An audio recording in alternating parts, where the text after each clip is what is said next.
Bonjour, c'est Patrick Timsit et vous regardez l'interview du Tarpambia. Je l'ai dit bien, Parfait. le Tarpambia.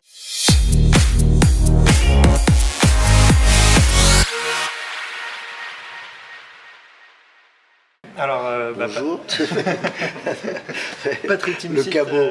bonjour. Bonjour. Donc, vous êtes aujourd'hui à Marseille pour nous présenter votre dernier spectacle qui s'appelle On ne peut pas rire de tout. Ouais. Alors, ma première question, c'est, j'ai envie de dire, vous avez trouvé la réponse finalement. Pourquoi faire un spectacle si vous avez la réponse à la question peut-on rire de tout? Mais justement pour le démontrer. Hein, c'est surtout un gros prétexte pour aborder tous les sujets. Donc on ne peut pas rire de tout. D'ailleurs, c'est ce que j'ai remarqué à chaque fois. Je dis à chaque fois qu'on lit Patrick Timsit, on ne peut pas rire de tout. Le ne et le pas, évidemment, on l'a un peu décalé. Parce que quand je faisais lire au début pour tester le titre, tout le monde disait on peut rire de tout. Alors est-ce que c'est l'association avec mon nom qui fait ne pas confondre, voilà, qui fait confondre, ne pas comprendre le titre? Mais on a d'abord écrit sur tout, on ne s'est absolument pas privé de sujet en fonction de l'inspiration. Parce que de temps en temps, c'est formidable, on m'accorde un crédit terrible. On me dit, ouais, pourquoi vous ne parlez pas de ça? Parce qu'on n'a pas trouvé, parce qu'on n'a rien trouvé de drôle, c'est pas forcément un choix de ne pas parler de telle ou telle chose. Donc on ne peut pas rire de tout. En plus, c'est quelque chose que j'ai toujours pensé. Hein, ce sont des choses, il y a des choses forcément, comme tout le monde, où vous êtes touché. Déjà, moi, on ne peut pas rire de moi. Voilà déjà un thème qui me vient par la tête. Pourquoi? Il n'y a aucune raison de rire de moi. Moi, je le vis très mal, comme tout le monde. Vous ne pouvez pas rire de vous, peut-être, mais peut-être que d'autres le peuvent. Et dans ce cas-là, on peut rire de tout, non? Quoi? Vous allez dire quoi? Hein? Je leur dis, là, sur scène, il est petit, il est gros, il perd ses cheveux. Non, mais je peux dire. Il va l'antisémite, quoi. Non, mais je peux dire peut-être que Arthur pense qu'on ne peut pas rire de lui. Et pourtant, certains l'ont fait. Ah oui, alors là, absolument, oui. Il va être d'accord avec vous. Vous lui faites une petite interview, il va répondre que voilà. Alors je sais pas. En tout cas, moi je peux pas rire de lui visiblement.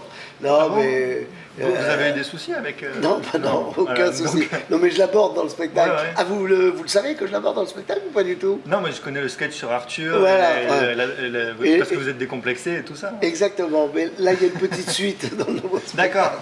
C'est pour ça, je croyais que... Non, c'est-à-dire qu'il s'invite dans le spectacle. On va croire que je m'acharne de temps en temps, alors que je ne m'acharne pas du tout. C'est qu'il y a des sujets où je me dis, mais c'est mieux si c'est Arthur. C'est mieux si c'est Arthur. Voilà. Des fois, ça se fait naturellement, quoi. Non, en fait, je déconne parce que, évidemment, il le prend bien, quoi. Voilà, et ça permet d'aborder aussi des noms sans une volonté de se dire tiens, qu'est-ce que je pourrais faire sur un tel ou un tel. C'est quand il y a un name dropping, c'est forcément qu'il illustre le sujet. Sur Décomplexé, je trouvais ça pas mal. On voyait, je me dis tiens, je vais partir avec mon pote Arthur, tu vois. Et là, j'abordais l'exil fiscal. Alors, qu'est-ce que vous en pensez? C'est bien aussi. Ah ouais, comme vous dites, il s'invite parfois. Voilà, c'est ça. Je dis, il faut quitter la France, l'antisémitisme, les impôts, la montée de l'islamisme, les impôts, et puis il pleut tout le temps en France, il faut se tirer en Belgique. On va revenir un petit peu au spectacle. C'est quoi la genèse du spectacle? Qu'est-ce qui vous a donné envie de faire ce spectacle à ce moment-là? Alors, en fait, je suis un peu comme... il y a beaucoup de gens qui sont comme moi, c'est-à-dire qu'il faut un prétexte, il faut un rendez-vous, il faut une échéance. Moi, sinon, je vais jouer au baby-foot, je vais pêcher. Et là, celui d'avant, je n'avais pas joué pendant 13 ans. Je me suis dit, il faut que je fasse l'Olympia, qu'on m'avait proposé l'Olympia. Et puis j'avais dit non avec celui d'après. Puis 13 ans plus tard, je me dis, merde, j'ai pas fait l'Olympia, quoi. C'est dur, quoi, quand on fait ce métier, avoir fait des one-man shows. Donc j'avais fait l'Olympia, et là, pareil, c'est Jean-Michel Ribes, Théâtre du Rond-Point, et il me propose de faire un spectacle chez lui. Je visite la scène, la salle, je l'adore, et j'ai dit à Bruno Gassio, Jean-François Alain, qui sont vraiment mes complices, quoi, mes partenaires de vie. Depuis le Désolé début. si je m'immisce. Et c'est agréable. Ici, mes potes, ça c'est NTM la référence. Mais là, ici, faut y aller doucement. Ouais. Parce que c'est vrai que je connais bien aussi Chill. On avait fait un morceau pour l'américain, avec Faflarage. Donc, je suis bien implanté ici. Ouais. Et donc, pour vous dire que on s'est dit, on s'y remet, quoi, comme les tontons flingueurs quand ils disent alors, bon, ça marche comment là? Ouais. Et puis, en fait, on a un plaisir dingue. Et on a écrit le spectacle en un an, puis là, je le réadapte forcément. C'est ça qui est épuisant dans le stand-up, c'est-à-dire qu'à un moment, quand on change au bout de 2 mois, de 3 mois d'un théâtre, et il faut. Donc, je réécris quand même quelques parties du spectacle. Est-ce qu'il n'y a pas un risque, quand on pratique l'humour noir, l'humour caustique, est-ce qu'il n'y a pas un risque à un moment d'être arrivé un petit peu au bout, quoi? C'est-à-dire que la suite, c'est la limite, c'est-à-dire on arrive à l'endroit où on ne peut plus rire de tout, ou alors on n'est plus drôle, quoi. Et est-ce qu'il n'y a pas un risque? Oui, mais évidemment qu'il y a un risque. C'est le risque, c'est ce qui fait que tout d'un coup, j'espace autant entre deux spectacles. Vous avez remarqué, on me dit toujours, ah, mais c'est incroyable, il y a beaucoup de temps quand même entre spectacles. Mais c'est uniquement ça. C'est vraiment le dire, on le fait quand c'est vital et quand vous êtes inspiré. Personne ne vous oblige, quoi. Il ne faut pas obliger les gens à vous supporter sous prétexte que ça devient de la masturbation, quoi. Vous faites assister à votre branlette. Non, c'est vraiment un rapport physique, d'amour entre votre partenaire qui est le public et vous. Donc il y a ce risque. Mais alors maintenant, sur le côté de plus en plus noir, non, parce que je ne vais pas de plus en plus loin sur le même sujet. Si je fais un autre spectacle, c'est que j'ai d'autres choses à dire. Je ne vais pas justement quelque chose sur le... Je vous dis n'importe quoi, mais par exemple, j'avais des sujets sur le racisme, par exemple, dans celui d'avant. Je ne vais pas pouvoir aborder le racisme là. Il va être abordé parce qu'il est partout et qu'il va tâcher ou il va s'accrocher à d'autres sujets. Mais je ne vais pas faire les racistes, vous voyez, parce que effectivement, là, il y aurait ce danger de dire qu'est-ce qu'on pourrait faire de plus. Et puis moi, de toute façon, j'ai jamais eu la volonté de provoquer. On pense toujours, ah mais quel provocateur, oh là là, il va loin. Mais moi, c'est pas ma volonté, c'est mon ton. C'est comme ça que je m'exprime. C'est-à-dire que quand tout d'un coup je dois dire quelque chose à quelqu'un, même si on venait de me sauver la vie, pour dire merci, je sortirais une vanne. Et c'est horrible. C'est une mécanique d'ailleurs insupportable pour l'entourage. Hein. Ceux qui vivent autour de vous, alors la préparation de spectacle, ils veulent me tuer, quoi. Ils me détestent. Ils me détestent. C'est tout le temps de la vanne. On ne sait plus si je suis sérieux, pas sérieux. Puis de temps en temps, je vais un peu loin. Plus ils sont intimes, et plus je les aime, et plus je vais loin.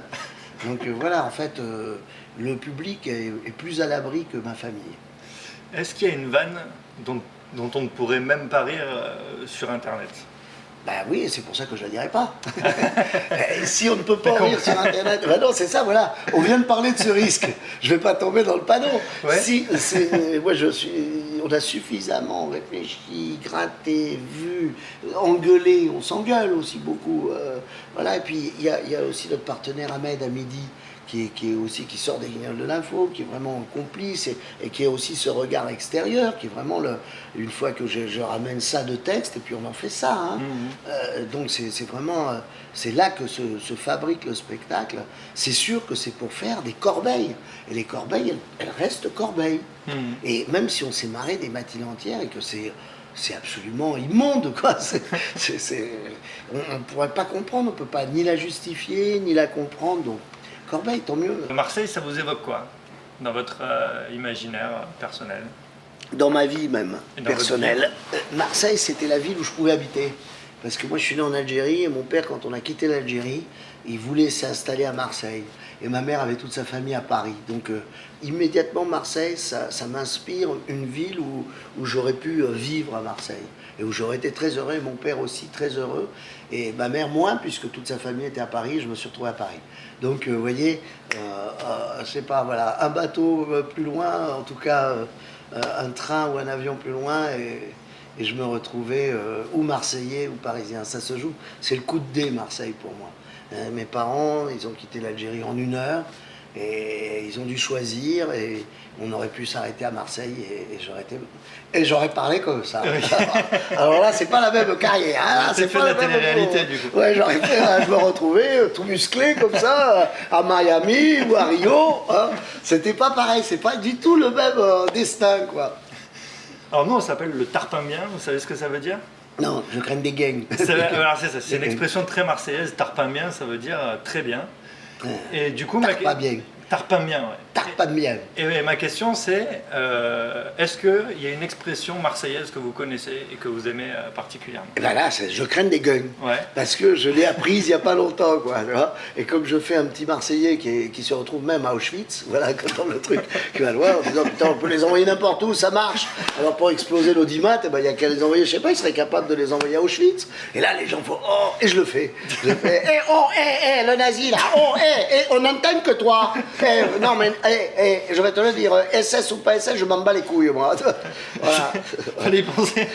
Oui, c'est sorti comme ça, c'est le truc de fou, quoi. Je me réveille tôt ici. Parce que quand je vois ça, je me dis, waouh, hein, ça vaut le coup, non, de vivre? Ah, ça vaut le coup, complètement. Ouais. Et pour finir, est-ce qu'il y a une expression que vous utilisez, vous, pour dire c'est très bien, pour dire c'est tarpin bien? Quelle est votre expression à vous pour dire ça? C'est bonnard. C'est bonnard. C'est bonnard. Moi, je suis plus titi parisien, hein. Ouais. C'est bonnard. Il y en a qui disent c'est chamé aussi. C'est chamé. Ah ouais, faut être plus jeune. Moi, j'aurais fait con, ça aurait fait con. Ah, c'est chamé. Je veux dire, putain, mais à ton âge, tu dis c'est chamé, c'est ridicule. Mais c'est bonnard, c'est pas mal. C'est bonnard, voilà. Eh ben, Patrick Timsit, merci beaucoup. J'ai défendu mon expression. Bien sûr. Vu, hein. J'ai attaqué les autres et tout, je suis un pourri, moi. Merci beaucoup. Et puis on se retrouve donc le 10 novembre. Le 10 novembre au Silo. Pour votre spectacle, au Silo. Absolument. On y sera. Avec plaisir, vous me direz comme ça. Exactement. Si j'ai pas été trop loin.